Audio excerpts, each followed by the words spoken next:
Hulaan nyo ano yan. Xiaomi High. Ay! Mix ng Shanghai. Hindi pa templado. Ito na ang ating ginisang upo. Ginisa ko na kanina ng sibuyas, bawang at giniling.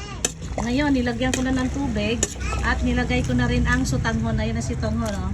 Yan. Isinabay ko na si sutanghon paglunod sa ano tawag nito, sa upo kasi mabilis na naman maluto ang upo. Oh. Pati si sutanghon para malusaw na rin or maluto na rin siya. Ayan. Mamaya ko na i-final ang lasa kapag luto na.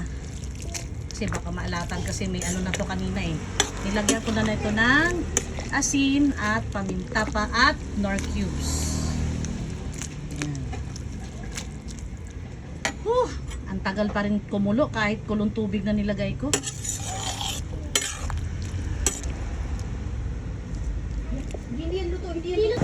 Habang inihintay kong kumulo ang aking ginisang upo o sinabawang upo, mag-video muna tayo sa magandang panahon. Maaliwalas at mahangin.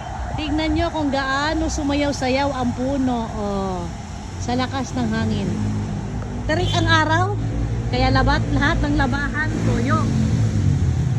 Masarap yung araw, hindi siya ganoon hindi ganoon kasakit sa balat yung araw. Kasi malakas ang hangin. Malakas ang hangin. Look at this. Super greenery. Ay, ito na lang nag-iisa kong African talisay. Sa 6 na binili ko, ito na lang nagsusurvive.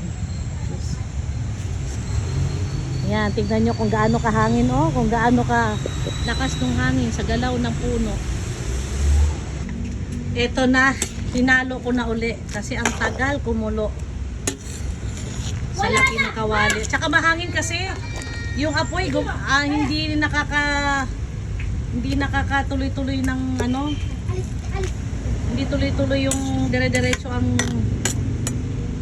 tawag nito, yung flame ng ng gas.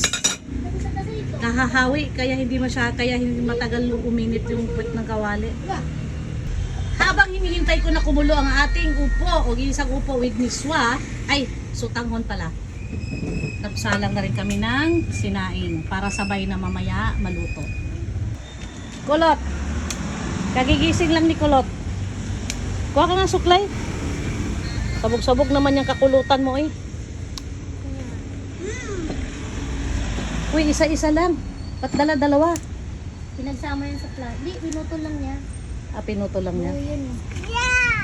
Sana yung bawas na jakong kinuha mo. Hindi naman maubos yan. Nilayan yan ako. Ito na ang hinihintay kong kulong-kulong-kulo. Patayin ko ng apoy dahil mabilis lang maluto ito dahil nakahigop na rin at nakasingot na rin kanina ng init. Yan. Mura itong upo kaya hindi kailangan hindi kailangan kulong-kulo. Hindi kailangan super kulo.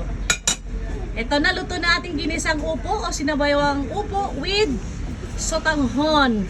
Ready na ang ating lunch.